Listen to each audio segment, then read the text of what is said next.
Hello and welcome to episode 1026 of The Sleeper and the Bust. It is Friday, March 11th. I'm all over the place here. Actually, it's 1025. That's why I was stuttering. It's because I didn't know if I had the right number. It's 1025. It's March 11th, but we have baseball, Justin. I'm your host, Paul Sporer. I don't even say my name right now. I'm joined by Justin this afternoon, and you see my brain is just floating right now because we got baseball back, Justin. We did it. Our confidence, our eagerness, our faith in Bob Nightingale paid off, even though he wasn't the one that did it. It was actually Ether. It was a Crypto Jeff, Crypto Passing. Yeah. Oh God, dude, I felt so bad for him. So did I, dude. He's taking it in stride. Yes, he is, because he's funny. He's a good guy. I felt bad for him for sure. But how much are you rejoicing at all the good news surrounding? When yesterday happened, like how were you feeling? My face was hurting. I was smiling so much. It was. I just had a dumb smile on my face all day. You're right. That's exactly what it was. I was on the SP Streamer podcast on Tuesday night, and Michael Simeone asked me like, "Hey, do you think they get this done, or are they going to cancel more games?" And I went, "I don't think they are." You don't think they're going to get it done, or you didn't think they were going to cancel I didn't think they were going to get it done. I just felt it was looking bleak. And I mean, those who've been listening on or watching, I guess, since we're on video, knows like how positive I've been about everything. But I just gotten to the point where it's like they are never getting this done. And because it was always 11th hour that MLB would throw something else in, and it just they were purposefully trying to tank the players and make the players look bad, and I just didn't think it was going to happen. And then even when they're like, oh, they're going to take it to a vote, the executive committee voting 8 on it, I was like, oh man, it's just I was really worried. So I mean, when it happened, I was like, oh my god, baseball is back, and now we've waited 24 hours for actual. Whoa! Someone just said Kershaw just signed a 1-year deal to return to the Dodgers. That was we're going to do a little rumor talk. We got another big signing before that. The industry expectation that he was going to resign there. I actually felt that way too. We'll get into it in a moment. I want you to finish your thought on how you felt with everything. But I agree with you that I thought the owners were ready to tank April. I never thought we'd lose the whole season, ever. I truly, truly never thought it was going to be the whole season. But I thought that they were plenty comfortable punting April. It's a not particularly profitable month as is, given the weather. So I thought they were just happy to kind of crap on April. But we got it done, and we're going to get a full season. There's going to be a little makeup with some 9-inning doubleheaders. And frankly, I know the international drafts in general have problems. But that seemed to be a sticking point that really opened the floodgates to kind of get this done, because once it was announced that they had an agreement there, then we move forward. And again, it doesn't feel great that had to be the hang up, because an international draft really takes off some autonomy from those players. All of it, really. I mean, that's not mince words. And that part sucks. I am happy baseball's back, though. Yeah. I'm absolutely happy baseball's back. And I hope that things can progress forward in a good way now. The only thing that gave me a little bit of hope was, I think it was Michael Salfino might have tweeted it, was that Jackie Robinson Day, April 14th, is the 75th anniversary. I know, and if they missed that, so I think there was some pressure on MLB to get it done, so that way they could properly celebrate that on the right day. So, it's great. It looks like TPH said that Rosenthal tweeted the Kershaw signing, so it looks like it is a real deal. We are live streaming to everybody today, because it is Hot Stove Day, or as I've been tweeting, Hot Steve. Anytime there's a minor transaction, I like it. But you can get these every pod if you support our Patreon. Folks been joining up on that. Really appreciate it. You get the rankings. You get access to the videos as they happen. There will be articles up and down. I've put a couple out. And then honestly, I'd pause just because a lot of my prep before there was a season, I was just kind of in a holding pattern. Now that things are there, you're going to see a couple articles a week that are Patreon only. They're just quick hitters. They're probably going to be 600 words or fewer on different topics, but more of those will be coming through as well. So, and you have Justin and I's rankings always being updated. Like that's the sheet I go to when I make changes. Updated both my pitcher ranks, and those are now available over on FanGraphs. Though we're gonna update them again here because we're about to talk about two guys. So let's do that. Let's do that. You hinted at Kersh. Obviously, he's back with the Dodgers. We'll get to that in a moment. But the big one, the first big salvo, was your boys coming through and making another big play on a buy low pitcher. Buy low relative to what he can be, and that's Carlos Rodon.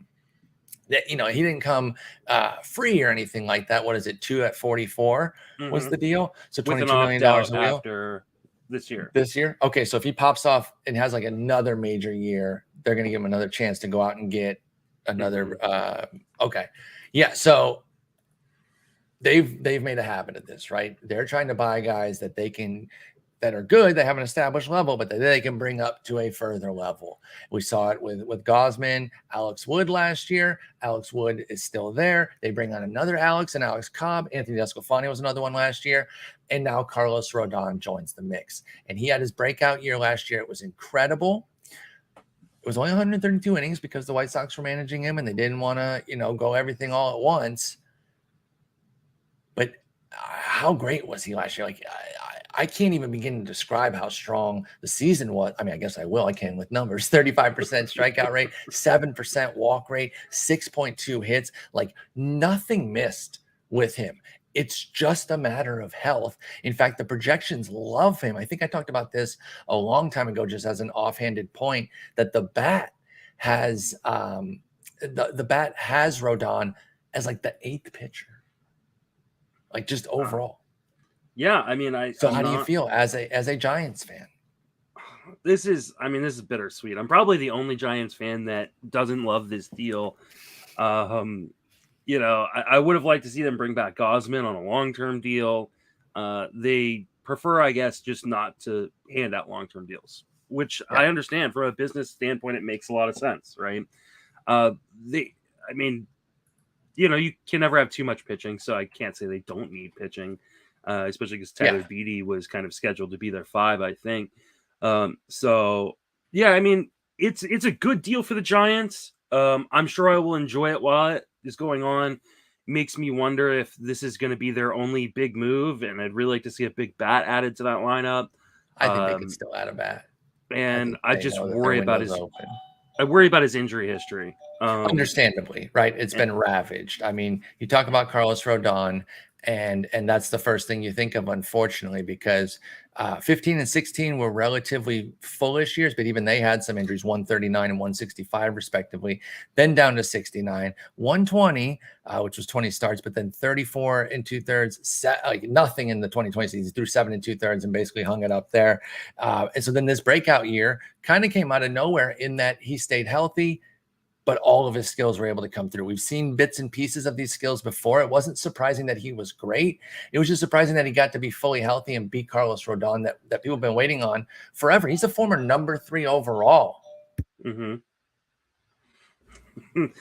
Yeah, it's I'm surprised. Henry ringing his doorbell just to go out, but you can't just keep ringing it while I'm podcasting, like, right? Like, hello, put him up. I'm surprised that he didn't get a longer deal, honestly. I mean, I guess this is I figured he would get somebody would shell out a 3 or 4 year contract for him. So, I mean, from that standpoint, teams have gotten smarter, though, right? Like there's just not really a ton of pitching on the market, and there are a ton of teams looking for pitching. I just assumed that somebody would give him at least a 3-year deal, if not a 4-year deal. And maybe a team did, and they just weren't willing to go as high for annual value. Or maybe somebody did, but he thought the Giants were better. Yeah, because I mean, the Giants are like the anti-Angels, right? The Angels get guys and they get hurt. The Giants take hurt guys and make them, amazing again. Now he's already amazing. Maybe he stays healthy in San Francisco. Maybe something about that Bay Air just hits helps. Different, baby. Like anti-Colorado. Perhaps the opt-out was a big key too, because he wants to go ahead and take another crack if he has a second great year. I think if he goes 140 plus innings, something that is like pretty healthy, mid-20 starts or more, that might encourage somebody. Because guess what, even after this year, he'll still only be 30. Carlos Rodon is not old. And he's so, just been around forever. Just yeah, and there's like a fatigue level because he was drafted all the way back in 14 out of college, by the way, too. So it's not even like he's a high school guy come out of NC State, where I believe he played with Trey Turner. So, you know, I like this move. You talked about how you just moved him down. You just put out this most recent ranking, and you had him down at 52. Yeah. Now you're moving him right back up? I'm definitely going to move him up.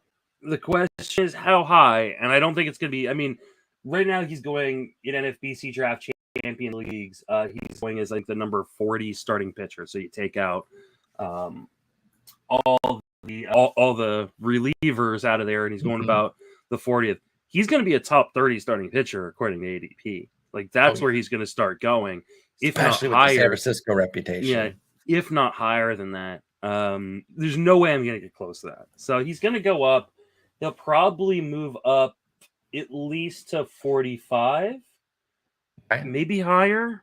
But I'm still worried about the injuries, and I'm also interested to wait and hear if the Giants say how they're going to handle him. Because, you know, while the Giants have been great at keeping pitchers with injury tracker, it's healthy, they do it by kind of limiting their usage at times. And so is he a guy that is going to line up for a crap ton of wins necessarily? Or if you're in a quality start league, any quality starts, because they kind of rely on the depth of that bullpen and don't let him overextend himself. I mean, this is a team that have eyes on a World Series. They need to keep him healthy for 162 now. Yeah, Rodon has to be there in October. You know, you want Webb, Rodon being a righty-lefty punch, 1-2 punch. Obviously, they'd want all five: Webb, Rodon, Desclafani, Wood, Cobb. But it's a cut above for Webb and Rodon. They're expected to kind of be those two guys at the top there, and it is a nice righty-lefty punch. Yeah, I think I'm going to have him. I think I had him late 40s. I think my first ranking that's on the site was like 52, which was actually matching yours. I'm going to get him up, I think, to about 40 right now. I think I can definitely do that.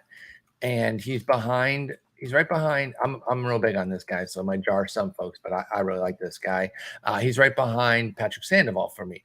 Another lefty, a little bit of injury this past year with the stress fracture. We'll see where he's at. I'm eager to kind of see both of them, Sandoval and Rodon, see how healthy they are and what they're up to. I also have a Pablo Lopez and Michael Kopech near there. A couple other guys with some question marks, but that can be very, very good. So man, I just moved him right back to where I had him before, which is 37. And the rationale is I moved him ahead of guys like Charlie Morton, Nathan Eovaldi, who are injury risk guys, right? Just like him. Morton's coming older, just like him. But he's going to a great park. He's going to a team we kind of trust. And ahead of like Shane Baz, who I'm a little worried about the innings on. So I can't be like, oh, I'm worried about the innings on Shane Baz, and then rank Rodon 10 spots lower because I'm worried about the innings on him. Yeah. So he's still not going to be in my top 30, which is where I believe people will draft him. I'll be interested to see some boards tonight from people doing like OCs and things like that. And the Barf League draft is tomorrow. It's called in the Bay Area. Yeah. And so and I will at worst live stream the board from that. Okay. So that way people can watch it. And I can't wait to see where he goes. I'll try to get a public board, but he will not be on my team tomorrow. I can assure you that there will be somebody. I think it'll be tough, based on where you're at, to want to get in right away, because right now is when it's going to be the highest. Like I think Rodon's going to shoot up and then stabilize, but I think it's going to be in that top 40 there, and I'm okay with it. I'm putting him right around there. What did I say? I have him at exactly 40, so I'm okay with that. It depends on the team too, right? He's a team construction kind of guy. You can take Rodon if you have what you feel is some stability at the front end of your rotation. I don't think I'm trying to pair him with his former teammate Michael Kopech or Pablo Lopez or Clayton Kershaw. So let's transition into that. Another lefty signing out west, staying with the Dodgers. For me, again, I just kind of always felt like that's where it was going to go. I understand the qualifying offer stuff that gave people some pause. It just felt like that's what it was going to be, is that the Dodgers were going to get something worked out and bring him back, partly because I just didn't think they had enough pitching to do it without him, right? They've had such robust pitching in terms of volume in these past years that maybe in a previous year they could have said, even Kershaw being Kershaw, they could be like, well, we're going to miss him, but we're not going to be devastated without him. You take him out of this rotation, it's Buehler, Urias, Kershaw, Gonsolin, Heaney. You take Kershaw out of there and slot in David Price. I love David Price, man, but nah, that's not it. So Kershaw, 34, injuries, plentiful lately, right? Has not reached the 200 inning threshold since back in 2015. Has really been more of like a 170 kind of guy since then, down to 121 last year. Yeah, he's going to go year by year, as Noob points out. And I think that's the way it is with his health and with everything he's accomplished. He doesn't really need to push it. He doesn't need a multi-year deal. So Kershaw gets the 1 year deal, 34 years old, still good. 355, 1.02 whip last year with a 30% strikeout rate. Still awesome. Let's not undersell it. What are you doing with Kershaw now at 34 back with the Dodgers? Does this give you some confidence? You leaving him the same? Or I can't imagine you're moving him down for any reason. No, I've moved him up as you were talking. I moved him up 10 spots. But that's because I had him super low. I mean, I had him like 72. I moved him up to 62. Which means I'm not getting him anywhere. Correct. The health concerns right now are just too great. Maybe I can move him up a little bit higher once we see him start throwing in spring. How do you feel like when a team signs somebody that's an injury concern, though? Does that not give you some better feeling about, like, okay, when it's a long-term deal, I feel a lot better. But when it's a 1 year, like, that's telling me, because there's no, I mean, we hear it all the time, no such thing as a bad 1 year contract, right? True. And I totally agree with that. If it's a 1 year contract, I don't think that changes my opinion on a guy, because the team's willing to throw money at anybody for 1 year. And I know, like you said, TPH said, like, Kershaw won't take his career year by year. He can take his career year by year on a 5-year deal. True. He can just retire whenever he wants. So, like, that's true. Like, this does not inspire any sort of confidence that he got a 1 year deal from the organization he is on the Mount Rushmore for. Yeah. Like, no, I get that. I think that's a great thing to point out, and that makes a lot of sense. That, like, it doesn't necessarily change the equation that much when the team that's kind of always believed in him because he's their guy is just kind of further believing in him. Like, I get that. Yeah, I definitely get that. So I hope I'm wrong. I mean, Kershaw, I'm not going to have him on any of my teams, but I think baseball's better when he's great. I'm a bit concerned that I don't know how to project the innings on him this year. I mean, like you said, he only went 121 2/3 last year. Dealing with the forearm issue, that's usually never good. So I'm a little concerned. He's not just, my rank is pretty much saying I'm out. Exactly. That's good to know that you know what you're getting there, right? Like, you're going in saying, I just can't do it with him and I'm not really interested in it. And I think that's okay, because again, you're upfront saying it's just not the player for me. So that's totally fine with regards to Clayton Kershaw. I am more open to taking him. I've got him. Let's see here. I'm going to have him. It's going to be, if I could type, 36th. With other injury guys. Wow. Yeah, he's Clayton Kershaw. He's the best pitcher of his generation. Have you taken him yet? No, because I wanted him to sign. I didn't really want him in Texas. I know that was kind of like the other rumored, because that'd be going back home. I didn't really want him in Texas because I just, with the new team and all that, I like him in his creature comforts of LA. He knows what's going on over there, and that's what I'm more comfortable with. So I'm open to taking him now.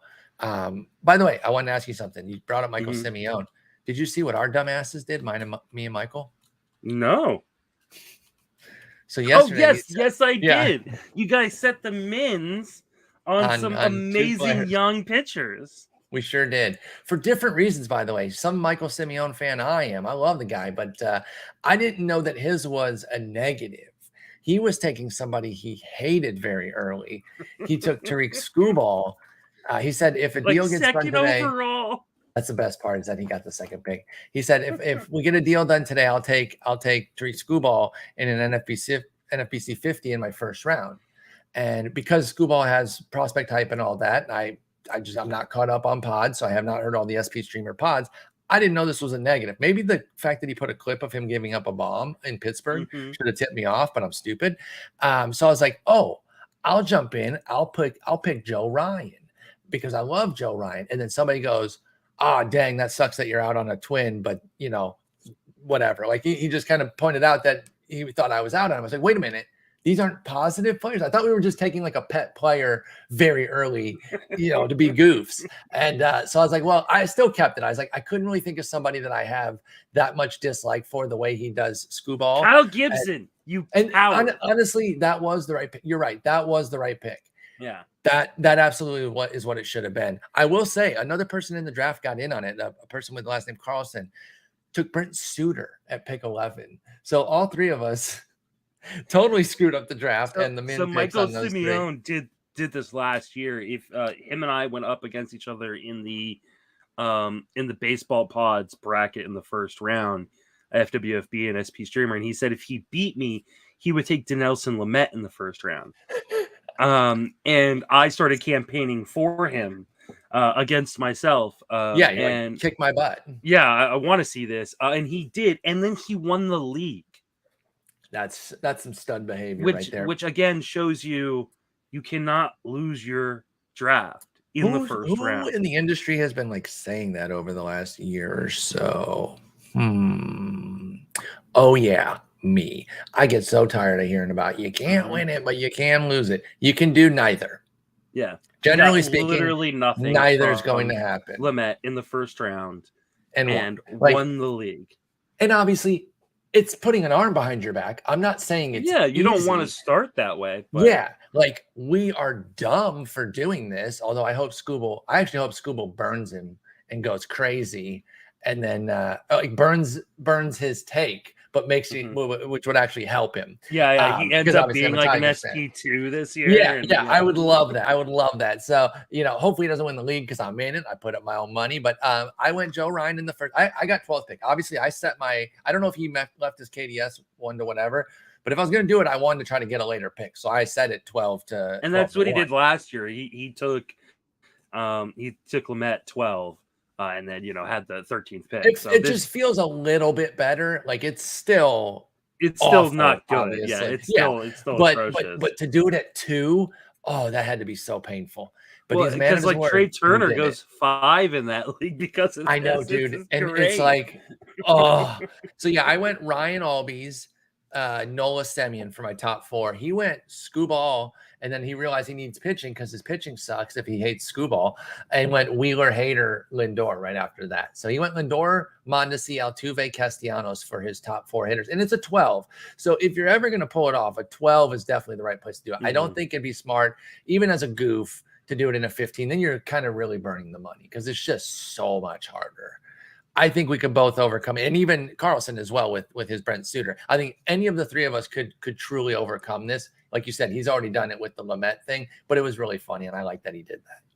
I just have to remember in the future, because this seems like it's becoming a yearly thing with Simeone, to save a draft. Yes. Until he makes that announcement. Because it's positive EV for the rest of the folks in this league. Absolutely, right? Just by us doing that in the first round is inherently at least a few percentage points, right? It's like, when you're at a casino and they do a splash pot.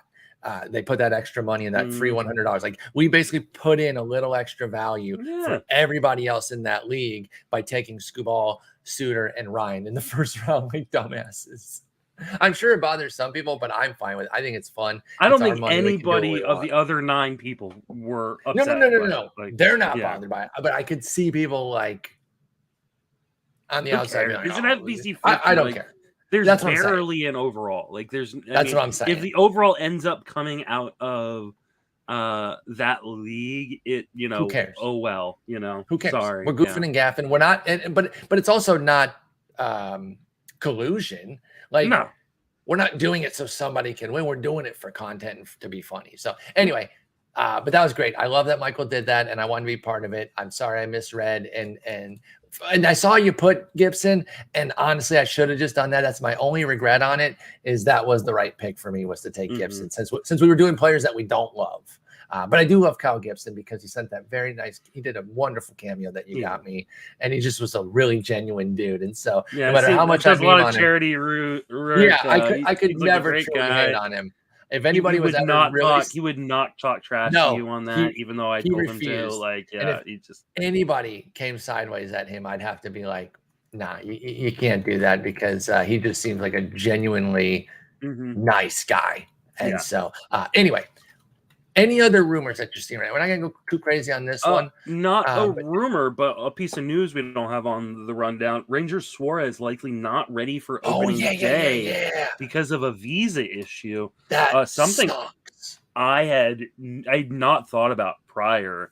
I don't know how. Happens every year with a handful of dudes, right? Yeah, but we had to think with the lockout that the teams really help these guys get these visas done.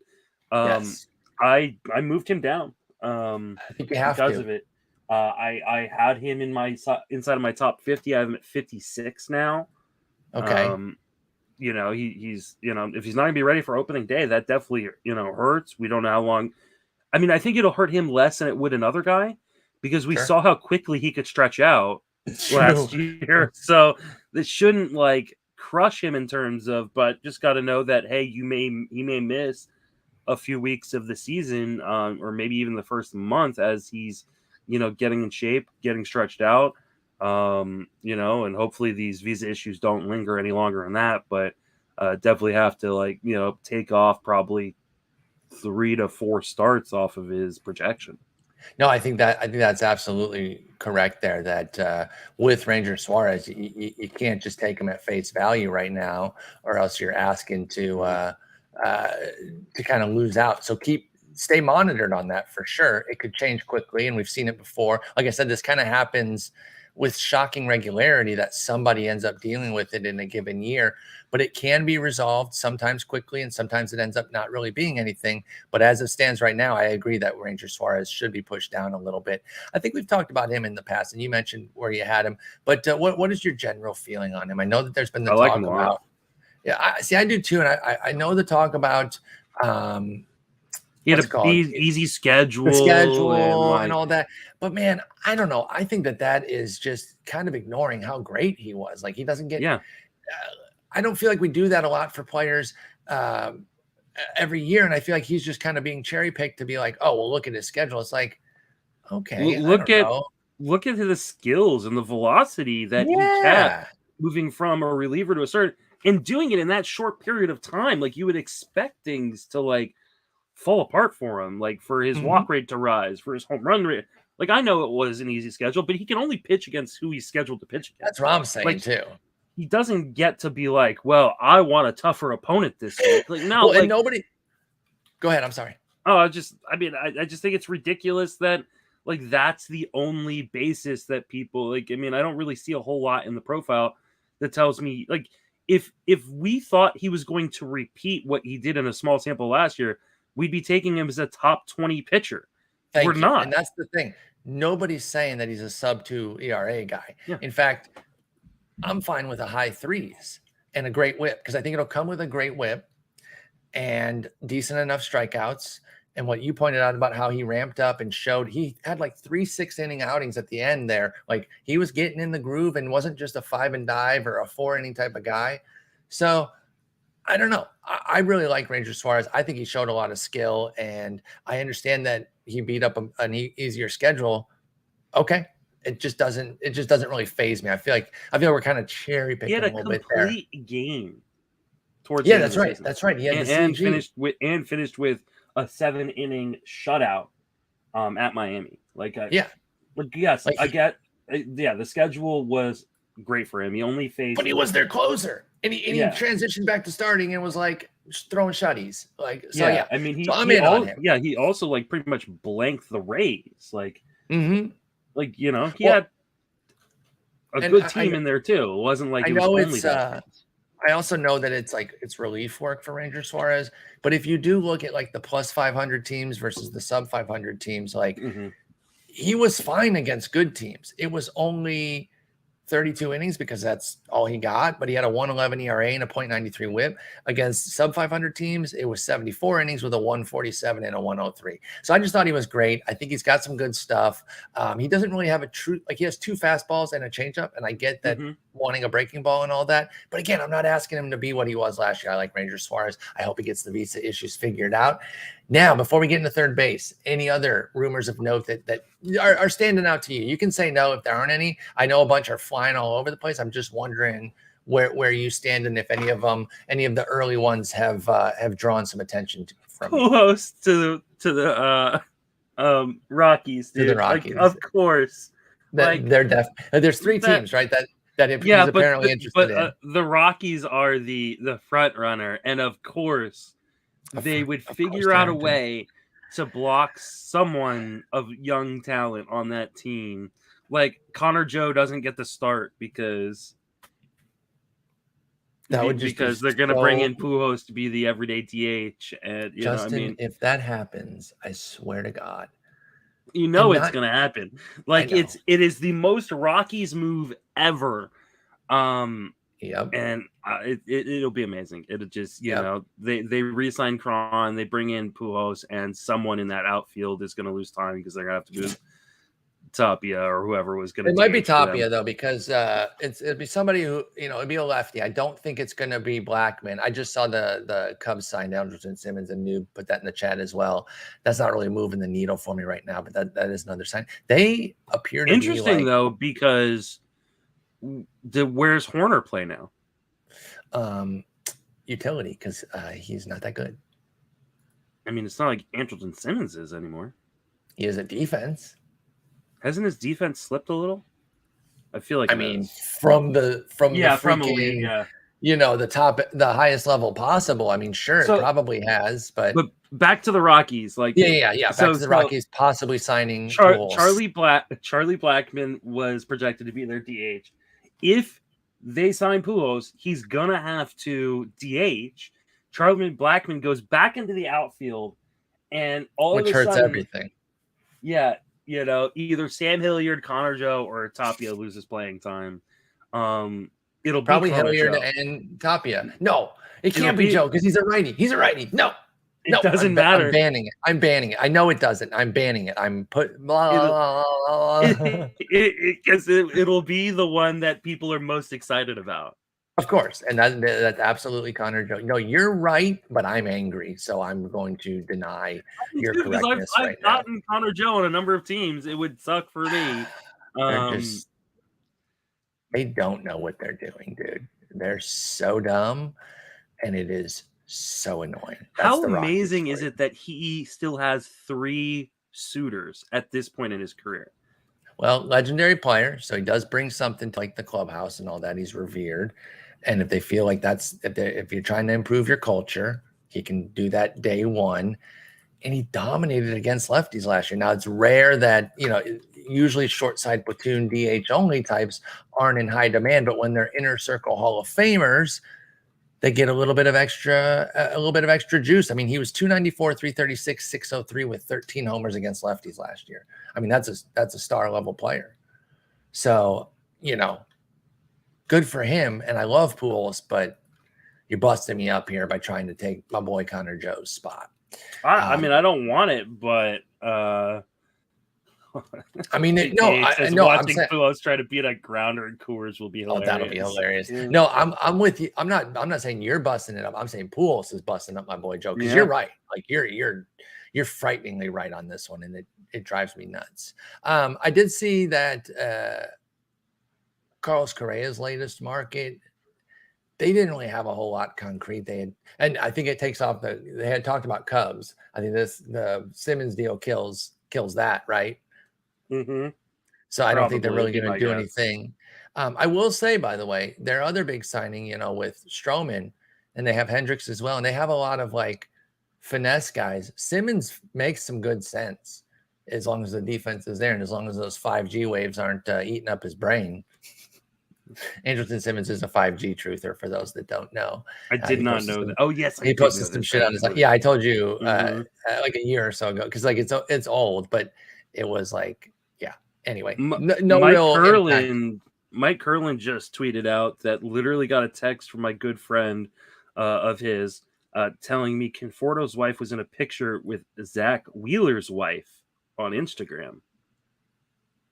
Michael Conforto to Philadelphia. That would be a perfect fit, actually. That'd be a really good outfielders. Fit. They could just be friends from the time that they were teammates in New York, but I like to read too deeply into things. Yeah, we've been so long without news. Like, we deserve it. This is gonna be so overreaction theater. Like, yes. I love it. Like, it's but he is literally an excellent fit. I mean, they have Harper, and that's really it. Adam Hazley, Mickey Moniak, not really doing anything there. You put Conforto out and left. You have the DH to get him off his feet every once in a while as well. That'd be an excellent fit. We'll see if it comes to fruition. But we got to head over to the hot corner, and the hot corner is freezing cold. Oh my God, this position blows, Justin. It is so not good. We're gonna get pretty deep into it, and then probably part 2 on Tuesday is going to be so awful with the players that are left. I was having trouble slotting everybody. Let's just start at the top of hot corner of third base. And again, looking at ADPs over the last month of time in the draft champions because they go deeper. And we start at the top. I gave him the spot by himself, the king, Jose Ramirez. Rafael Devers is not too far behind, but I gave it to Ramirez by himself because he's a do everything type and he's legitimately a 1-1 consideration. Jose Ramirez has been a monster. He had another great year last year. I imagine he's your number 1 at third base, but is he one of your number 1 considerations overall as well? Yeah, he is. I think he has to be considering the depth of third base, especially or the severe lack thereof. Yeah. Or especially like if you're in a 50-round draft and hold a 15-teamer, like, that makes a lot of sense because third base does dry up. I tend to believe that every position in a regular league, so not a draft and hold where you're going 50 rounds, actually has a fair amount of depth. There may be bigger drop-offs than other spots than others, but like I don't feel the bottom of the third base pool in the same way that maybe other people do. That being said, there's a clear difference between third base and shortstop or third base and outfield, and even second base or first base. I feel more comfortable. I mean, we'll get into it, but I'm surprised to even hear you say that you don't agree about. Like, I think it drops off into an abyss, and about where I ended the rundown today. Like, we're gonna get down, and the last little category we have is called the single category use, and it's Luis Ariz and Patrick Wisdom, and that's around. You don't even have my boy on the sheet, Carter Keyboom, baby. Yeah, we'll get into him another time. Actually, why would we? Like, I mean, do we really need to? But I mean, we're gonna because we have to do the whole position. But yeah, there had been some talk that Jose Ramirez could get traded. Would you be happy about that? Just as a general thing? Yeah, if he got traded to a good situation, he'd be my number 1 player. Like, I think that who's a team that could use a third base upgrade? The Blue Jays. Oh my God, dude! Like, tease me with that.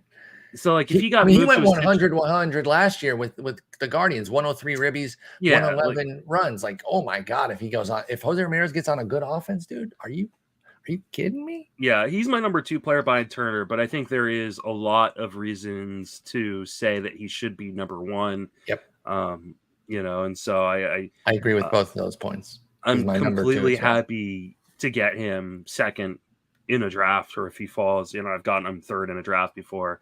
There were GFBI drafts where he went like 7th. Yeah, that's his max over the last month as well in draft champions. So, I would be, if I was sitting at 7 and got him there, I'd be absolutely stoked. Why is there no ADP information for the TGFBIs that are completed? Because the other leagues haven't finished, but so they all have to finish at one. once they're all done, it'll be out. I'm assuming so, but I Okay, mean, I still have that running sheet that is. That's being true. I was updated. just looking on the NFBC site, but what were you looking for? I was just going to maybe reference those instead of the draft champions, but it's fine.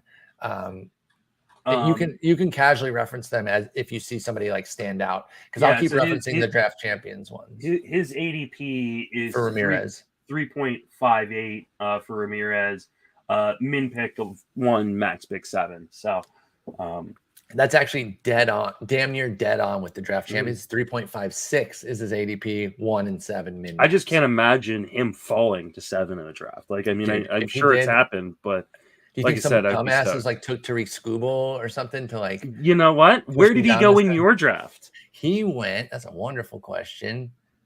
I'm assuming he went first or second. 3. No, he went 3. Yeah, Tatis, Skubal, Ramirez. The stupidest top 3 ever. So then Turner went 5. So who went 4? Turner went 4. Soto went 5. Oh, Soto Bichette, went 5. Okay. Vlad, Cole, Acuna, Ohtani, Brent Suter, Joe Ryan. Who'd you get at 13? Albies, and then 14 went Burns. Wow. So he went Suter. So both of them, Simeone and Carlson, they then picked a pitcher to back up what is a bad pick, and even mine's a bad pick too. Like, obviously I love Joe Ryan, but like, that's a terrible pick. It's terrible. Simeone went pocket aces with Tariq Skubal. Yes, and Zach Wheeler. Now I ended up getting Joe Ryan to be my true ace with Blake Snell, and then if I get one more decent one here, in fact I'm up, and then Ryan's my 4. It's just obviously stupid where I took him, but like the team construct, you can make it look a lot better pretty quickly because it's a 12-teamer. Don't be this dumb in 15-teamers, y'all. I promise it will not go well for you. But that's dumb. Period. It's dumb. It's dumb. No, it's dumb in a 10, but it's fun. It's fun. It's dumb fun. Let's talk about the studs. Rafael Devers, who is 16 on average, 8 and 28 are his min max. Manny Machado, 23 on average, 16-30 are his min max. And then Nolan Arenado, I bumped him up. There are 2 guys above him in ADP, but I put them in different categories. But I do consider him a stud. He might just be a little bit of a lower tier. He's at 84 on average ADP with a 6,100 min max. So let's talk about these studs. Again, they're not all the same because Arenado is a bit down there. But Devers, Machado, Arenado, these are bankable guys. Devers has come into his own as just one of the preeminent hitters in the league. Is there more here, or does he just kind of which, by the way, would be fine. Does he plateau here, or do you actually think that there's more? He now has back-to-back 31-10 seasons, actually, instead of saying the 31-100, because he went 32-115 back in 2019 for Devers, and then 38-113 last year. Got over 100 runs in both of them as well, 129 and 101 respectively. Hit 311 in 2019, down to 279 this past year. But is there more than the 2019 peak, or are we just living in this level now for a couple of years? He's 25 years old this year. Rafael Devers, how do you feel? And are you worried that his trickle of steals are going to go away because he's so bad at it? He's literally 13 for 26 these in 19 and 21. I mean, yeah, they might, but you're not drafting him for stolen bases. Yeah. It's nice that he chips in a few. I'm sure he'll continue to chip in a few here and there, but I mean, you're more worried about, like, can he continue, this kind of power with the batting average? I mean, obviously, I think he can. Is there another level? I guess. I mean, could he bring 2019 average and runs with last year's homer, maybe with last year's homers? I mean, I think it's possible. I think the runs might be hard to duplicate, considering like that lineup isn't as strong as it used to be. Yeah, you're dependent on others for that, of course. But I also think there's like 45, 50 home run power in that bat. It seems like it. I mean, Devers is such a beast. If he led the majors in home runs one year, I would not be surprised at all. Me neither. I mean, obviously, I'm not drafting that. I have yet to draft him in a league.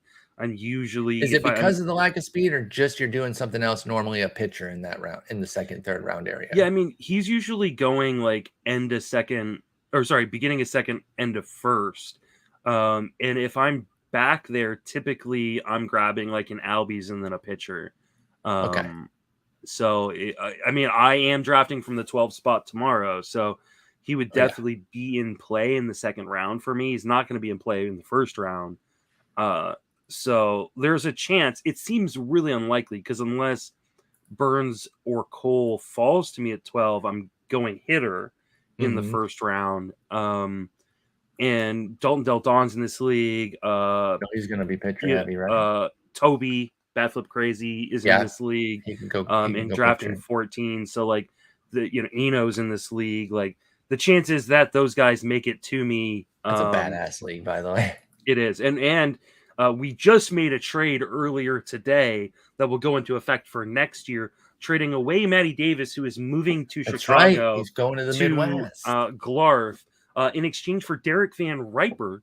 That's right. And Derek Van Riper signed off on the trade. So Derek Van Riper joining Barf next year. That's a win-win deal if I've ever heard one. Yeah, man. Like that is like gonna miss Matty. Absolutely, Matty's but you can't get a better dude. You can't get a better win-win deal there. You really can't. Yeah, they get stronger, we get stronger. Just an amazing win-win trade. This is how you make trades in fantasy, by the way. Yes. both teams absolutely come away feeling we won that. Two great people in the industry for sure. Congrats to Matty. Getting that business opportunity, his job took him out to suburban Chicago. So he's making a big move with his family. Seems really geeked about it. And that's really cool. So I'm excited to meet up with him in Vegas and yourself, by the way. I can't wait. We're now officially going. You were going either way, but I was not going to go if the drafts weren't there. So my wife has made an official request that you bring your girlfriend so that way she has someone to go to the Magic Mike show. I mean, she needs to get in Jen's DMs because I think Jen has planned to reschedule for the summer. Tell her to DM her and convince her. Jen can go. Like I'm not barring her or anything. All I've said is, babe, if you go, you just might not see me much. My sister's actually going to be there at the same time. So I'm like, you can link up with Danielle, you can link up with Melissa, but you're not going to see me that much. So if you're comfortable with that, I got no problem with her. What events are you doing? She's awesome. I'm just doing a main, but then I'm linking up with everybody. I'm excited to go to just the different meetups and hang out with people, and including yourself. I can't wait to hang out with you. Maybe we can catch some poker later. I know, this is both night owls. We've seen each other a lot recently. I know it's been great. All things considered, with how the world's been going, to have seen each other this much has been pretty good. 3 times in the last 6 months. Yeah, right after Arizona, you came for my birthday, and now here we go. So it's great. Let's talk. I'm doing the. Oh yeah. What events are you doing? I'm doing a main event on Saturday morning, and I'm doing the auction championship Friday morning. I might sit in with you on that. I would be happy to have someone helping me at the table. I would, if I can do some administrative work for you, I'd be happy. I helped Paul Gustavo on his main in New York a couple of years ago, just doing administrative work. And if you need to bounce ideas, I'm like, I'm here. I'm not going to tell you what to do or hone in. This is your thing. But I was just there to be an ear for him. So I can do the same for you. If you need me to keep tallies on anything, I think we can set that up. So we'll talk more about the timing on that, but I'd love to. But let's talk Manny Machado. You're talking about somebody who's been around for a long time. We mentioned this with Rodon. Manny Machado's going to be 29 this year. I feel like he should be like 34 for as long as he's been around. He was drafted back in 2010.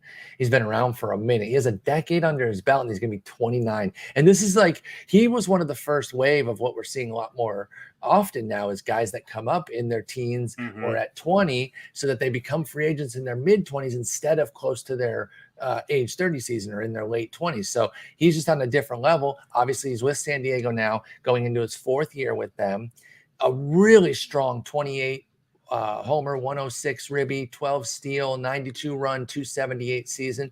I don't know what my disconnect is with him. I never draft him. I have him ranked up there. I don't have him ranked anywhere where I can't get him or anything. He's my 3rd. I have him right there. I just never draft Manny Machado. Am I out of pocket on this? How do you come out on Manny Machado? Do you believe in him as a stud? And do you believe in the SB spike, or is it just a random spike and you can't really trust it? No, I believe it. I mean, he's still 6 in the 60-game season. So True, but um, before that, it was 5 in his first full year, but then it was 14 the year before that. What I mean by that is just that he kind of bounces around. So I guess yeah, I think they're fluky. let me So put a like, number on it for you. What do you expect when you draft Manny Machado? Do you say 7? Do you say 10? What do you put in your head? 8 to 10, something like Okay, that is okay. kind of So what we're in I the same page there. Well, that's about uh, where I'm at too. 30 So home runs, a okay, boatload of runs and RBIs, like a 270 to 280 batting average. Like he's in play for me in the second round, like for tomorrow, like I said in Barf, like I'm drafting 12. hmm So like he's in play, in a 15-team league in the second round for me. The hard part is I'm like you, like I've got him ranked there. I would take him there, but at the same time, I'm also usually taking a pitcher in the second round if I take a hitter in the first. exactly, and Um, that's why I end up Machado lists so often. I think tomorrow might be interesting because there are so many guys who are drafting with us tomorrow that I know we're going to go heavy pitching. Like hmm like I said, Dalton, Toby's likely going to do some sort of pocket ace. It'd be my guess. It's usually what he does. So like, So they there's a could clear that chance. path for you to get him this Yeah, Machado. it would there's a possibility where maybe I don't want to take a starting pitcher in the second round, but then begs the question, like, do you want to wait till more pitchers come off the board, and if pitchers are really True, flying, like what will be available to me in the third or fourth round? So that's a fair um point. I like Machado. I do want to get him before draft season's over, but I haven't because, like I said, I'm usually going starting pitcher. And I how don't think many do there's you have any. left? I With the two in have Vegas and this one, that's 3. Any more besides that? another main on top of that one, Okay. and then the tag team league. So I have So you'll 5 have 5 remaining chances drafts, I to believe. get Machado. Are they all Oh, roto? and tout. Oh yeah, So I have so 6 6. remaining drafts. Are they all Um, roto? they are all roto. 5 of the 6 are NFBC. And Um, 2 are auctions. 1 2 are NFBC, 1 auctions. Yeah. tout. Okay, Mhm. okay. So and isn't tout NL? No, tout is I'm in the mixed. Oh, you're in the mix. Okay, okay. But it's also OBP. So I mean, he does walk He 10% is of the good there time. too. So Yeah, yeah. yeah, I mean, he could definitely be in play for me on either spot, or at any of those spots. So we'll see. I'm not shying away from him. He's not someone who's like down my board or off my board by any stretch. I think he is perfectly fine. I think he's probably a bit underrated considering, I kind of think the so depth too. of position, the fact that he produces in all 5 categories. You know what? I'm kind of thinking he should go ahead of Devers, but I don't know if I'm quite ready to say that yet. Because of the speed difference? Because that'd be the Because yeah, only thing. because I he think Devers has a better average outlook, batting average maybe, outlook. but I mean Machado's average Not that bounces around. no, no. Let me be clear. Not that Machado's is bad, but rather that I think Devers is really high. I mean, he's a 279 career and he hit 279 last year, so maybe I'm overrating that. Machado is a 280 and hit 270. Yeah, They're actually kind of the same. They're actually kind of the same. Let me back up on that. now I think the power potential on Devers, the ceiling is higher.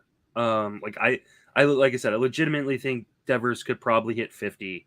I I think he could don't know too. that I could say that about Machado. Machado, though, I mean, he has a 20 stolen base season. It was a long time ago, Mm-hmm. but he does have a 20 stolen base season. But So he had 12 last year, and they are mhm. about will. And I think he perfectly exemplifies how much stolen bases are about will, Mhm. because if he wants to, he'll take them. If he doesn't, he'll go 5 for 8 like he did in 2019. Maybe the opportunities just weren't there. He just didn't feel comfortable. Maybe he had a nagging, knee or a nagging ankle, and he just didn't want to risk it. But it's possible that Machado could push I double digits. I wonder if Machado falls into the third round as pitchers start moving up. That would be And high. then, like, because I mean, his max right now in draft champions of the last month is 30. Yeah, right So I at mean, that that's second. ostensibly is the third round. It's just the end of the second. Guy could have taken someone He could have else easily done 30 that. and Yeah. then pushed him as a 31. So, um, I mean, I wonder, like, if we start seeing these starting pitchers rise in the way that we usually do, towards the end of draft season, if Machado finds himself as a third round pick or at least a late second. I mean, if I take Trey Turner or Garrett Cole super early in the first round, like in Machado's there, like at the back end of the second, like I'd have a hard time not pulling trigger, especially if I started with Cole. That would be, yeah, that'd be really nice though. Like that's a good start. Yeah. I totally agree with that. So yeah, talking about this again, I've always felt like I maybe have a little blind spot on Machado. I think I need to clear that blind spot up and at least be open to taking him more so than I have. And I'm just kind of let him go by the wayside without any consideration. I'm gonna give him a lot more consideration now. That's for sure. Let's talk Arenado. He is a cut below them, but I put him in the studs because he's bankable. And that's what I liked about this little grouping here was that they're bankable guys. Now, knowing Arenado is only going to be 31, he's the oldest of this group, but that's still not old. And he transitioned to Colorado brilliantly. The average did come down. It was at 255. It was in line with the 2020 season, but that's not a season. It doesn't matter. If he was still in Colorado, he would have hit higher than 255 in a full year. I feel pretty confident on that. But he had 255, 34, 105 with 81 runs. And who cares about the 2 to 3 steals that you're going to get, whatever. Still a power force. Is this where the batting average lives now for Nolan Arenado in like the 255 to 265 range? Or can he spike back up? I mean, he can always spike back up, gets good. I guess what is the likelihood of it? How about that? I don't think it's super likely. I think he's probably like a 245 to 265 guy rest of his career. Some years it'll be closer to 265. Some years it'll be closer to that 245. He does have a 15% K rate, though. Arenado does not strike out. He had a 249 BABIP. Now, BABIPs are inflated in Colorado, so his career 293 is because of that really vast field. But is there anything that tells you that he can land somewhere more closer to the 293 than the 249 of last year? Or is being out of Colorado putting that BABIP down a level for you? Yeah, I think the being out of Colorado just hurts the BABIP just in general. I mean, obviously it does, but I don't know that there's a huge rebound coming in. I haven't checked what his ex BABIP was last year, but I know his ex batting average was 248. Okay, so even worse. Yeah, so I mean, I think his range of outcomes is probably, like I said, 245 to 265. Some years it'll be a little bit better. So, but it's a bigger park. He doesn't get the benefit of Coors anymore. But I think he's about as safe as you can be. You plug in 250 and 30 plus home runs. It's still a pretty good lineup. So, I mean, he's going to get a lot of I think they could make him score more this year too. Yeah, I 81 agree. runs feels a little light. I like that lineup to improve. Mm-hmm. And so, yeah, I mean, I think he's fine. I don't think he belongs in this tier. No. Personally, I'm not breaking him up in ADP. I understand. I understand. But I just was saying like bankable stud. I know people would put Austin Riley here, but I wanted to put him in a different category. He's one of those guys that I think gets overlooked a little bit because he has no speed. Because usually when you get to this point in the draft, you're looking for something. Yes. And so it's hard to want to take a guy who is probably a 3 category player. At this point in his career, right? He's no longer a plus in batting average, so he doesn't steal bases. So home runs, RBIs, and usually you're not as worried about that. Like, hey, I can make that up later if I need to. Sure. But I think he's also there's something that is reassuring about how bankable he is. Mm-hmm. I've got him as my number 6 third baseman. I have both Mondesi and Austin Riley ahead of him. Hey, that's a segue. Get on your segue and zip on over here to the young risks. I do think there's some risk with Austin Riley, and that's why I wanted to put them together. Instead of putting Riley in the studs, which is where his ADP says he belongs, I bumped Arenado up there, and it's just to fit my little categories here. Okay, I agree with you that he is a cut below Devers and Machado for sure. It's just to fit my little headings. But the young risks, Austin Riley, Alberto Mondesi. Oh, Mondesi, I totally get that. Why are you putting Austin Riley in the risks? I think it's merited, right? This was an excellent season that he had, but it was just his first, it was just a breakout season. I don't know that this is just his level now. 33, 107 with 91 runs, 303 average. Awesome. A lot of awesomeness to it in 160 games. But he was an 86 OPS plus in 19 and 20 combined. Actually, he was in each of those individual seasons too. Again, 20, not actually a season, but 131 games, 503 plate appearances of an 86 OPS plus, and then he bumps up to 132. I don't think that he's 86, but I also don't think he's guaranteed 132. Do you do the lazy part or the easy way and just say, oh, he's 112 then, which is his combined number now? Or is he closer for you, Austin Riley, to the 132 or the 86? What do you do with the 25-year-old coming off of that big power breakout? Is this the arrival of Austin Riley, or is this something that you're pumping the brakes on because it was just kind of a badass breakout, but maybe don't trust it? I mean, I'm definitely not trusting the batting average. I think that there's a ton of batting average risk to Austin Riley. I mean, he still swings outside of the zone a lot. He doesn't make a ton of zone contact. He's actually below average in zone contact, according to league average. He's about 82%. League average is usually around 84, 85%. So there's a ton of power, right? The power is legitimate, obviously. Sure. And he has made real changes to his approach that have led to this breakout. But I mean, we swung on the opposite end of the spectrum from like he was god awful to, oh, he was amazing.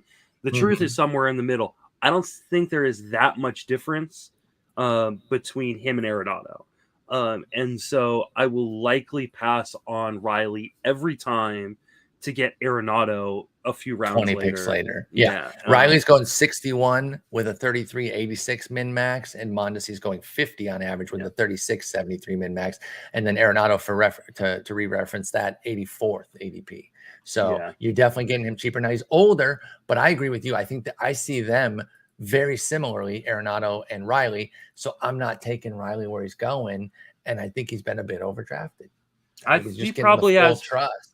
He probably has been. I don't believe I've drafted him anywhere. I'd have to double check, but I'm pretty sure I haven't. I mean, if he falls in a draft, that is a risk worth taking, but, and he may in some of these drafts, like I said, as the pitchers start going up, he could definitely drop. But I think I'm probably not going to end up with him rest of the way at this point. Yeah, I don't think I will either. Honestly, I'd go to Bregman instead too. I'd rather bet on the Bregman return. I mean, considering Bregman is going 30 plus picks after him, I think I have drafted Bregman. I have not drafted Riley, so I tell you. All right, let's talk Mondesi. I think we have talked about him, but I got to be honest, I don't remember exactly where you come out. We've drafted him in past years. I've drafted him this year. Okay. Oh, that's right. I remember the team that you did, and you didn't really like the build. Yeah, but I still think you put together a nice build there. And so did the projections. The Fantasy Pros has me with an A draft and winning the league, which means I'm going to finish last. Yeah, you're no absolutely way this works. I am effed. Yeah. Yeah, I got a good review from them too, and I'm like, see, last place. Yeah, it's like I don't, I will say, even though I don't care about it, I guess I do care about it. If I'm going to say I get annoyed, I do get annoyed. Like when I get a D plus, I'm like, God dang it, how? But I did get an A minus, and I'm like, okay, cool, that's better than nothing. But you took Mondesi in that build, so you've taken him this year. We know the risks. We know that they're even open. They've said basically he's a 130 game player at the max.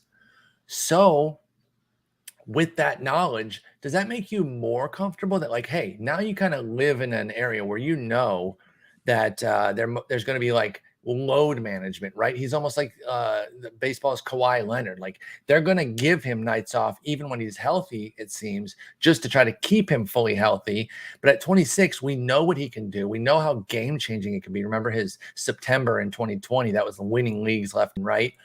He packs such a punch in such a small sample that I guess you've deemed it worth it. I've taken Mondesi before. Did the games count where they suggested that he's more of like a 130 guy? Did that encourage you or worry you? I mean, I think it's one of those things I don't necessarily believe them, first and foremost. You're like, prove it. Yeah, I mean, they kind of did, right? Like down the stretch when he came back last year, he, kind of for every 3 games they played, he'd play 2 of them. So, maybe he only does. And then why don't you believe him? If he plays 110 games, he's worth a 4th round pick, which is where I I'm agree. ranking it. I agree with And that. so I'm actually, it's definitely not something I wanted, like I'm targeting to do. It's kind of draft dependent. I'm not coming into the draft planning on it, but I did in TGFBI where I started off pocket aces, got Story in the 3rd round, not knowing where Story's going to be, how much new team's going to let him run. I was really afraid of stolen bases, and I went, you know what? Here's the chance to take a shot on Mondesi, someone who's 3rd base eligible, and the 3rd base pool's not great. So I took the gamble. You cannot draft Mondesi and then ignore speed. You just cannot. No, you can't. You can't. And you should never do that, right? Like, there's never a one size fit or like a one player fix for anything. But I totally agree with that with him for obviously the volatility that he's had. Do you want to guess how many over the last 4 seasons, 18 through 21, how many steals does Mondesi get per 110 games? Oh, per 110, I'm gonna guess it's 55. It's 46, which is pretty insane. Yeah, like, that's still remarkably insane. So to your point, even if they do this and they say, okay, 120 is your limit, 115, whatever, he can have an amazing, impactful season. Plus, he gets to then replace him. And I don't think it'll be like the first 110. It will be spaced out, but I think there could be like IL, like he has like a small thing, but then they make it an IL stint because they're like, we want you to have 2 weeks off. And then hopefully you can just replace him. So, it all comes down to how you want to manage. I think we've talked about this with Mondesi each of the last few years. If you don't want to manage that risk of going back and forth and thinking that he might be out and having to draft the steals to supplement him, then bypass him. But if you're open to taking that, know what you're getting into and have fun with the potential upside. Because it is, we say this about too many players, but he's definitely one of those guys that does have that league winning upside because he has punch to go with it. If things really break, he could have a good batting average. We haven't really seen a good batting average from Mondesi outside. Well, I mean, what do you mean you don't see that? Like to what degree? Like how could you not see it with his speed and ability to contact the ball? He's had 276 and 263 average. What do you mean you don't see it? I don't trust that he's gonna ever have a good batting average. I think 276 was the ceiling. That's crazy. That's crazy. You cannot think he's as good as you do and not believe that there's like 290 upside with his speed and power. I do not believe there is there's definitely, I think, power, speed. I do not think there's 290 upside. I fully disagree on that one. Yeah, there absolutely is. I mean, again, it's not the projection. I hope it happens this year so I win the overall. Sure, you would benefit, but like it's absolutely in there. Of course, I mean, you're talking about a 26-year-old. Again, the way he strikes the ball with his speed, it wouldn't even take that much to get to a 290. I didn't even say something crazy like 310, which is probably what is true. Like 100th percentile upside is. But Mondesi, we're in on him. It's your mileage may vary. Draft how you want. This is a guy that's really league manager specific. And if you don't want to deal with it, don't. Let's go to the bounce backs. Alex Bregman, Chris Bryant, Anthony Rendon. These guys fit really nicely here because they are all in order in ADP. It's Bregman at 97, Bryant at 106, Rendon at 117. We know what they can do. They've all been elite before, but they're all coming off of, some issues. Bryant, the least of them. His is more of over the past several years, but last year he was good and put up a full season, 25-10 with 86 runs, 73 ribbies, 265 average in 144 games. But ups and downs in 18 and 19 with his health. Rendon and Bregman are coming off of fresh injury issues. Bregman was limited to 91 games, only had 12 homers, 270 average. Rendon, I don't even remember how many games he played. I had him on way too many teams. I should remember by heart, but it was 58 games. So he missed a ton of time, 6 homers, 240 average, just a throwaway disaster season for Rendon. So of these three going in a similar area, let's just put Bryant in a neutral area, not some amazing, like Colorado doesn't go crazy and get Chris Bryant. Just put him in a neutral team. Who's your favorite to pick out of these potential bounce backs? It's Bregman. Okay. And you said you've already taken him. I've already taken him. It's narrative BS, which I, like I said recently, I don't really like the narrative stuff, but he's kind of started a different workout regime with the new trainers.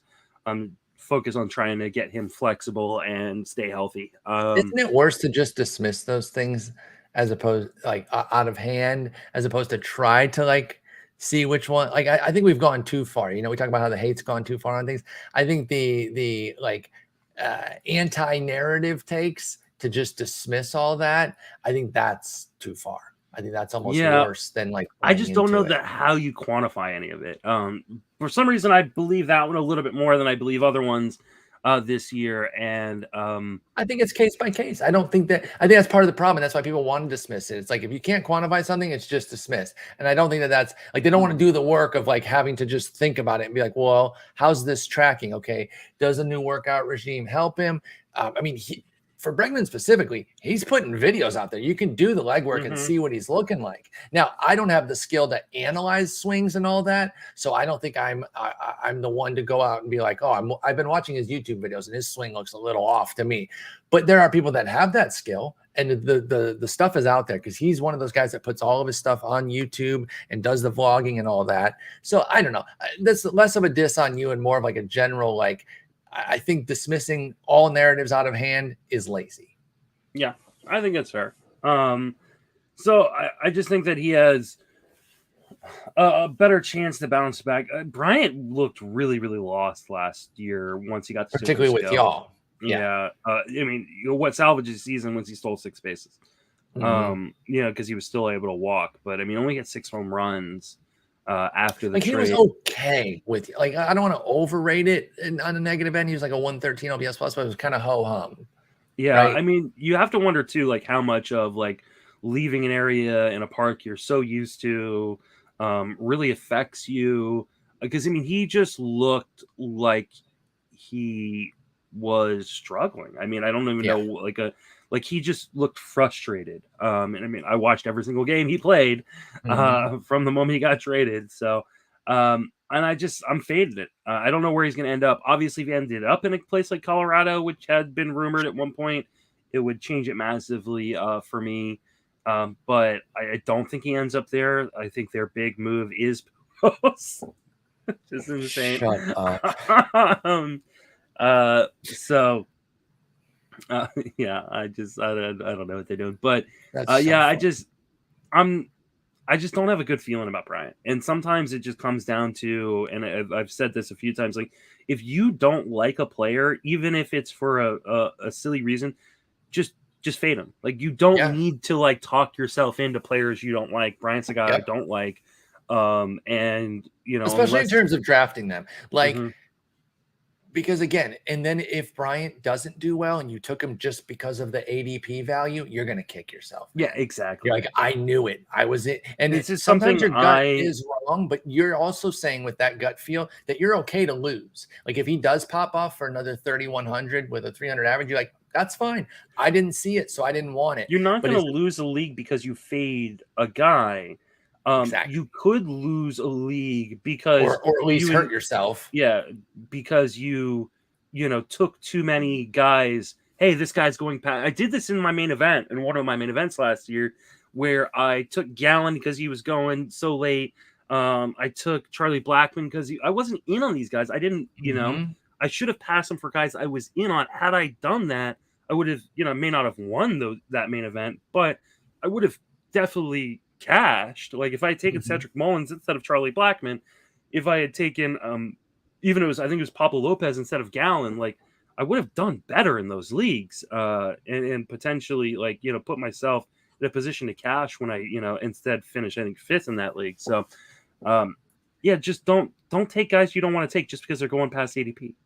Exactly, because there's not magical value to that too, right? I got value. Okay, what are you going to do with it?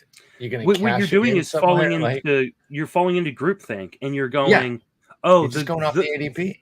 the group thinks that, and you have to remember that ADP weighs the first place team and the 15th place team or 12th place team, depending on whatever's last in your league, the same.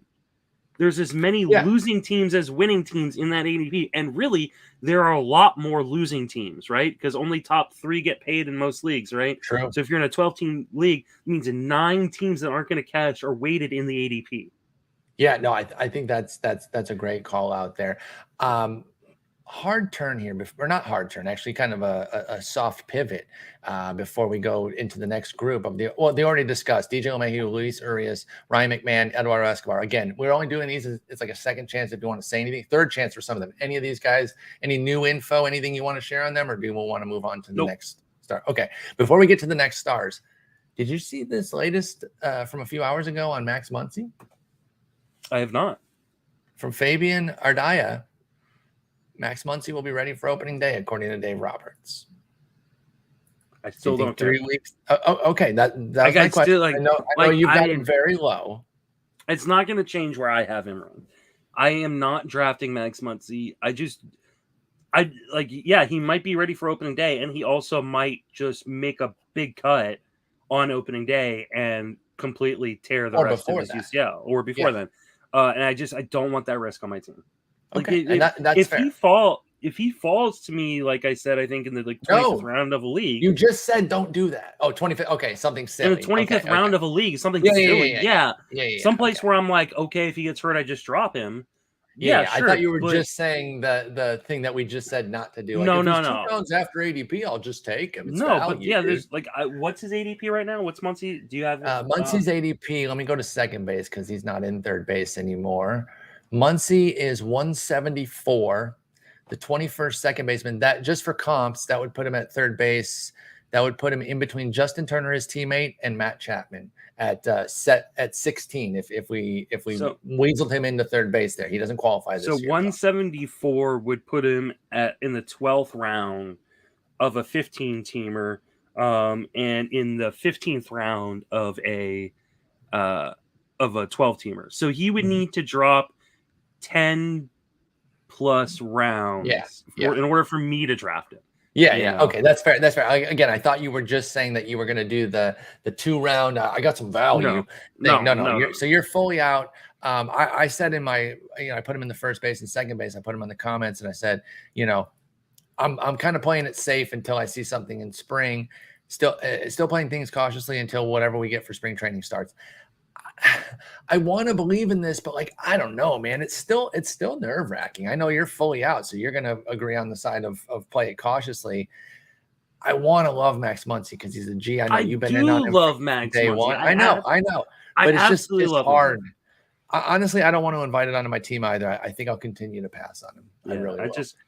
If he was a guy that I really felt like would help me, really, really help me win a league. If I felt like. Because, ultimately, Muncy is a 3-category guy. He doesn't steal bases. He's premium pop, yeah.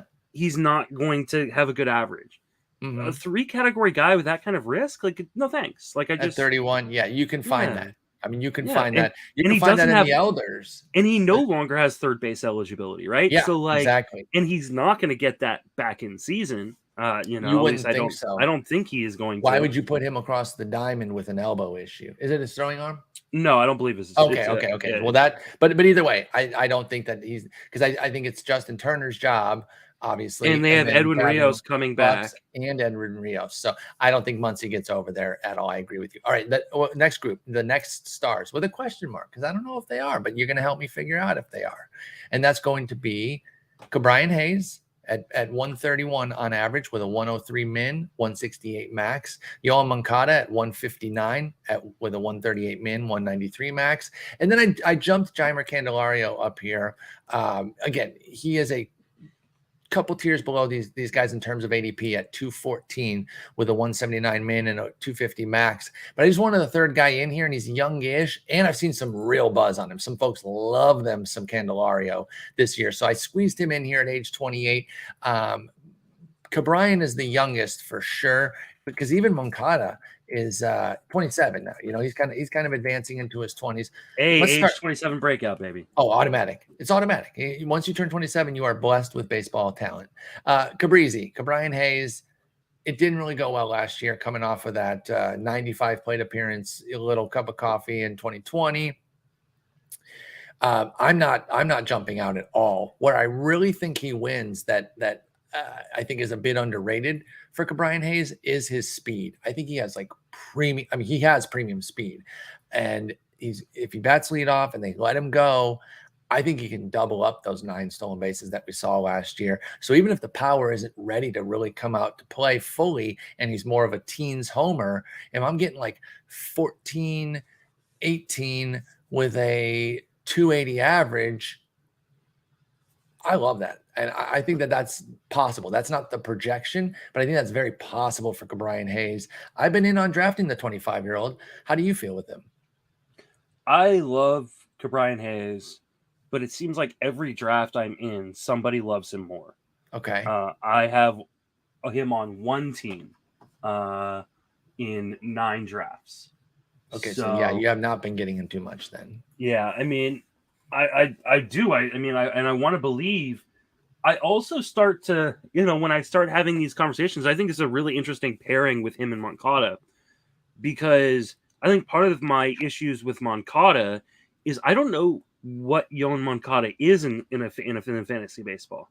Is he a power guy? Is he a speed guy? Is he a power speed guy? Does he have health issues? Does he not have health issues? That's why I put the question mark, because I got question marks for him too, for sure. I'm starting to get that feeling from Hayes. Okay. I don't get, and it's because he's been hurt and he's super young, so we haven't seen enough of him. I don't know what Ke'Bryan Hayes is. I think he's a better speedster than he gets credit for. I think when Ke'Bryan Hayes has talked about the hit tool is emphasized, and the crappy team. Those are the 2 things that get talked about the most. I think that there is burgeoning pop that probably won't come this year. I would bet on the pop more for ages 26, 27.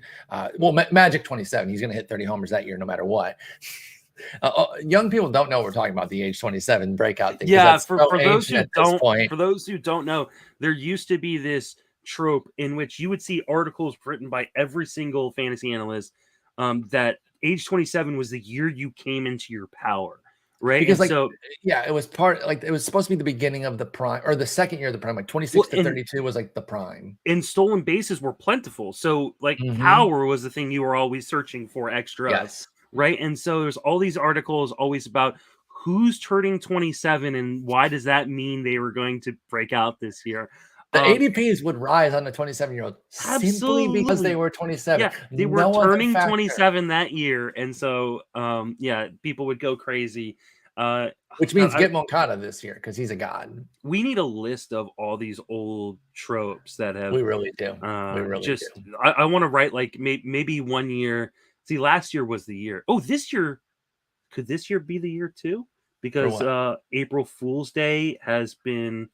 Because last year I did, you did a great April Fool's Day with your bold prediction. I could, I'm wondering now. I should do an April Fool's Day article. I'm giving it away. Yeah, don't. But we'll see what happens. Hey, who knows what will happen?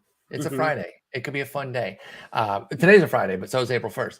Ke'Bryan Hayes, what is he though? I think he's a hit tool guy with more speed than he's given credit for, and he's a premium fielder. So he when healthy, he should play every single day. He's the future for them. Top of the order guy.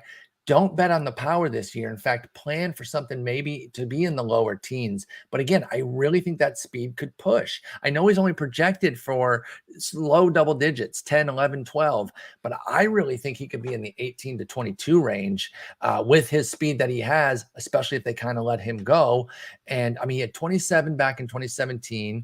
He only had 12 then back in 2018 and 19.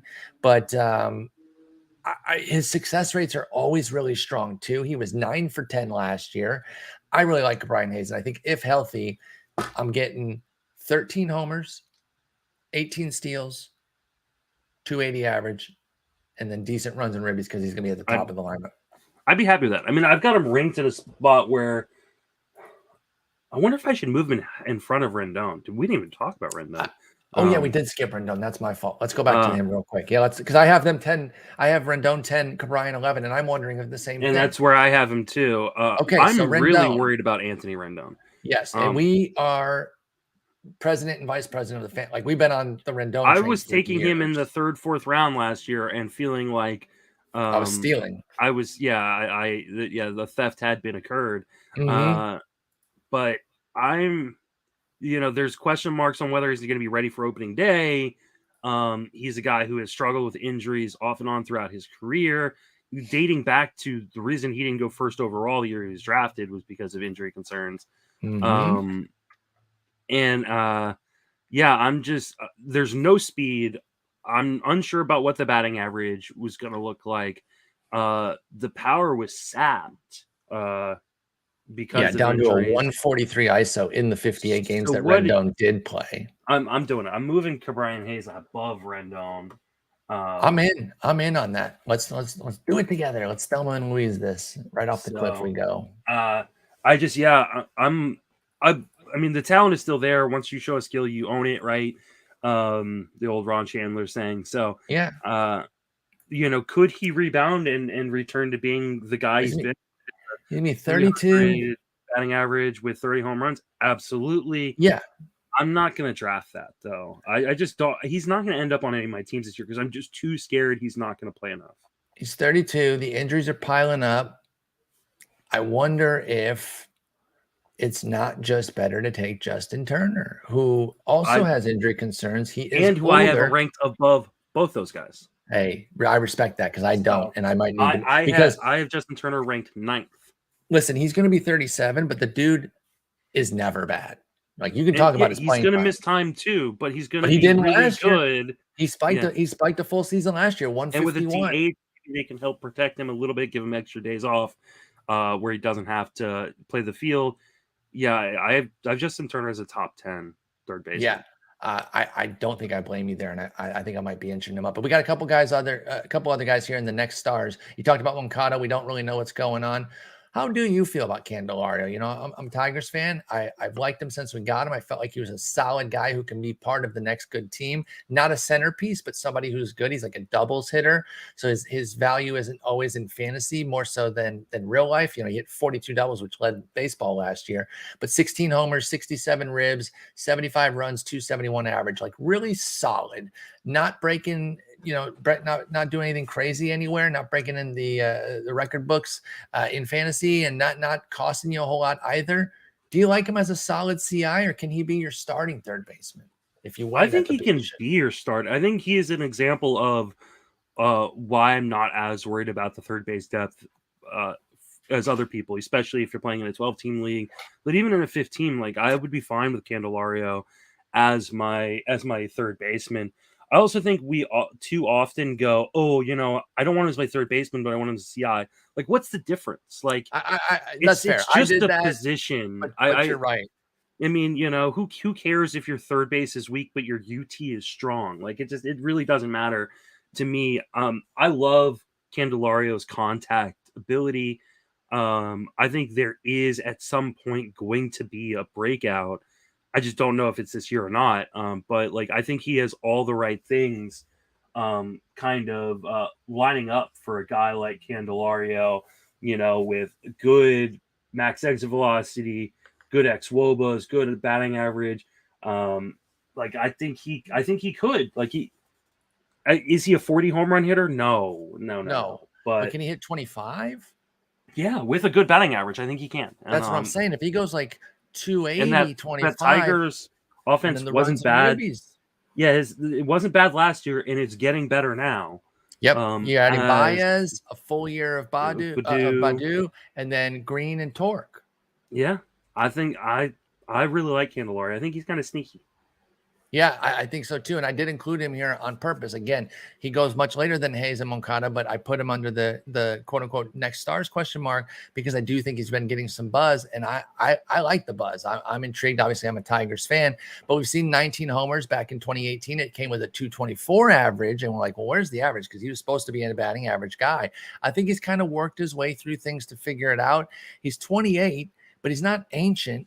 that's not like beyond the capability of adding to your skill set. And I think we've seen the different pieces of his skills. And I think the next level could be low 20s homers, a 280 plus average, and then solid runs and ribbies for a really capable third baseman. Honestly, he could be like a Justin Turner, but much younger. Like Justin Turner hit 27, 87, actually had 87 runs and ribbies last year with a 278.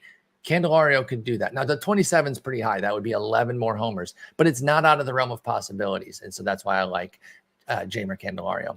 The elders, let's end with this group, and we'll do part 2 on Tuesday because we have been running a bit because we got some good rumors, or because we got some actual moves coming in with the Kershaw one specifically, and you were smart to bring up the Ranger Suarez visa issues.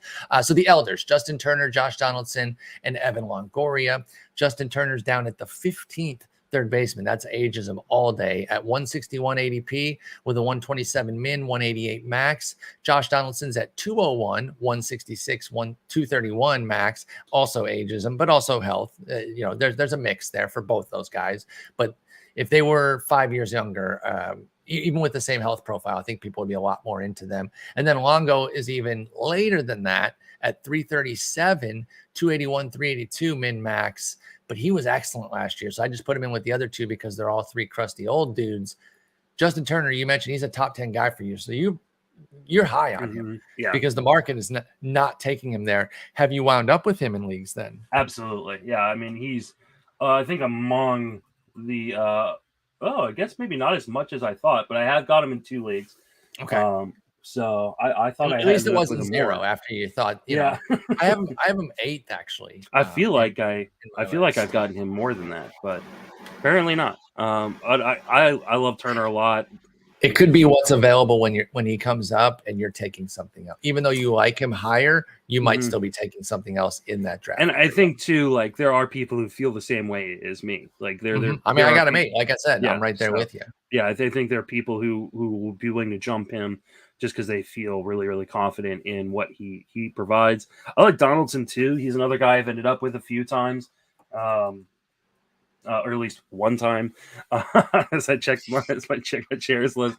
I'm a little bit more concerned about his health history, being how old he is, the kind of injuries he's dealt with, over the last few years. But I think when he's on the field, he's just he's kind of a stud. So he really love is. him. And then Josh Donaldson, and then Evan Longoria.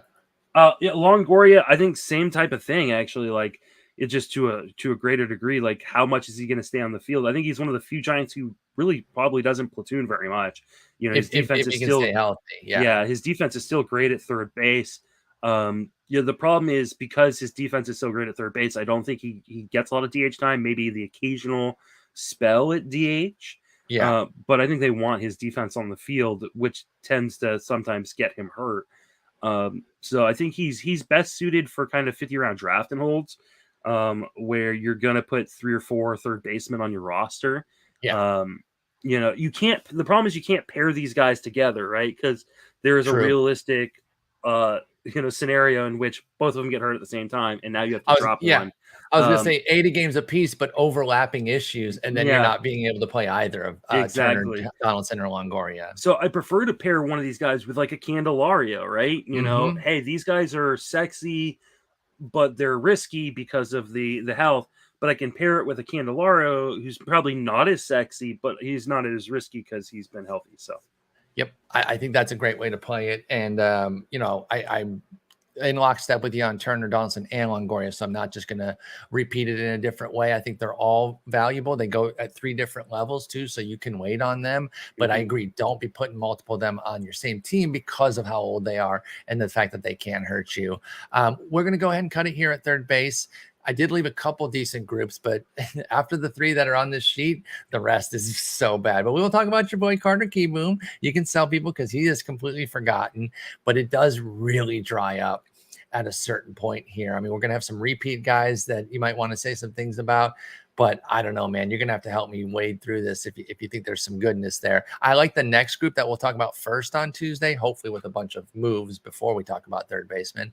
And even some of the scary rebound candidates are okay, but it's bleak. But Justin, have a great time at Barf tomorrow. What an amazing league you've set up, and you've fostered an entire community. There are ARF leagues across the entire country now. That's like you get all the love and credit for TGFBI, as you should, but that's another thing that you've basically inspired. So yeah, we got a Canada one. We have a St. Louis one that's already drafted. I think Canada one's doing a slow draft. We have a Texas one tomorrow. I'm not in it. Texas one, yeah.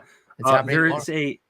There is the Wharf League, not the Wharf League, which is the Western Expanse, Seattle, Western states, but the Wharf League.